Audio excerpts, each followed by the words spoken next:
We got into our hotel in Lamar, Colorado near midnight, and we would spend the next week exploring our 38th state.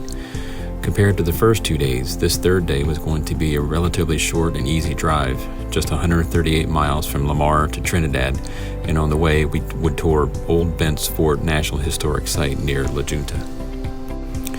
The trip from Lamar to the fort was a short 48 miles on U.S. Highway 50, which despite being longer and much older, does not receive the coverage of the more famous Route 66.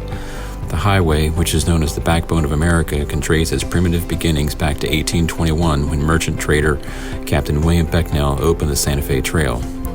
This debt-ridden Kentuckian headed west from Missouri with a small pack train and 3 companions, and upon arriving in Santa Fe, garnered a generous profit in trading his goods. Encouraged by his good fortune in 1821, Becknell made a second trip the following year. On that trip, however, he avoided the treacherous crossing of the Rotan Pass on the border of today's Colorado and New Mexico and headed south out of Kansas across the plains and the deserts toward the Cimarron River, and thus the 2 routes of the Santa Fe Trail were founded. Today, Highway 50 basically follows Becknell's 1820 mountain route from Independence, Missouri to present-day La Junta.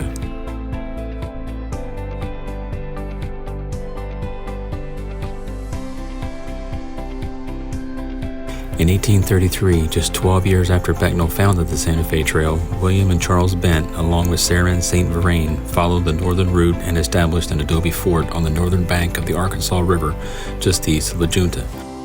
The fort, which primarily traded buffalo robes with Southern Cheyenne and Arapaho Indians, quickly became the center of the expanded holdings of Bent, St. Verrain and Company. For much of its 16-year history, the fort was the only major permanent white settlement on the Santa Fe Trail between Missouri and the Mexican settlements.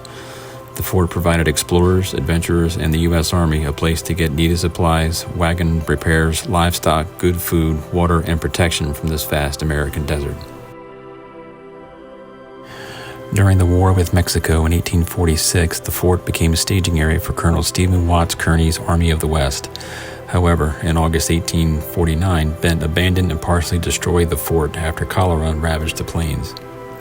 However, much of the structure did survive.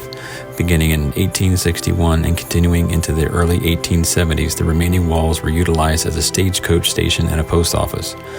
But when a new stage line from Denver to Santa Fe bypassed the old fort, the stagecoach era ended, and by 1900, the fort had been reduced to a pile of rubble.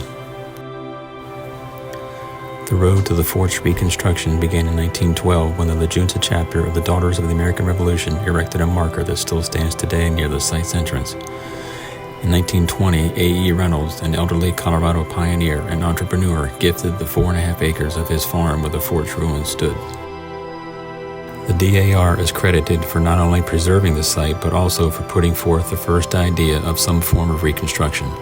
However, it would take another 6 decades before the state of Colorado began serious efforts to rebuild the fort when they had the site excavated in the 1960s. Then finally, in 1976, the country's bicentennial and Colorado's centennial, Bent's old fort was completely reconstructed by the National Park Service. Using archaeological records and diaries of settlers, traders, and soldiers, this living historical site features a kitchen, carpenter and blacksmith shops, warehouse, living quarters, and even a billiard room. Oh yeah, and even a couple of peacocks. Oh wow. That's probably a female. I think the male's got the bigger. Oh no, that's pretty big too.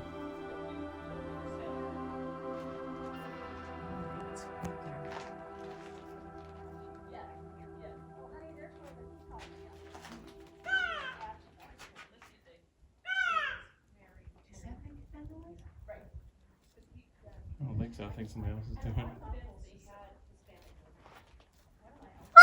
Oh.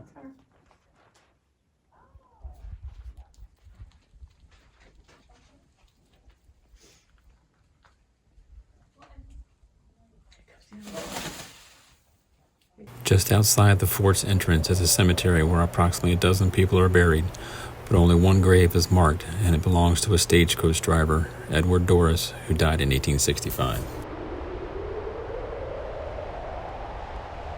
After taking the customary photo of the car with the Bent's Old Fort sign, we took US 350 West, which follows Becknell's Santa Fe Trail towards Trinidad, where Bat Masterson once served as town marshal in 1882.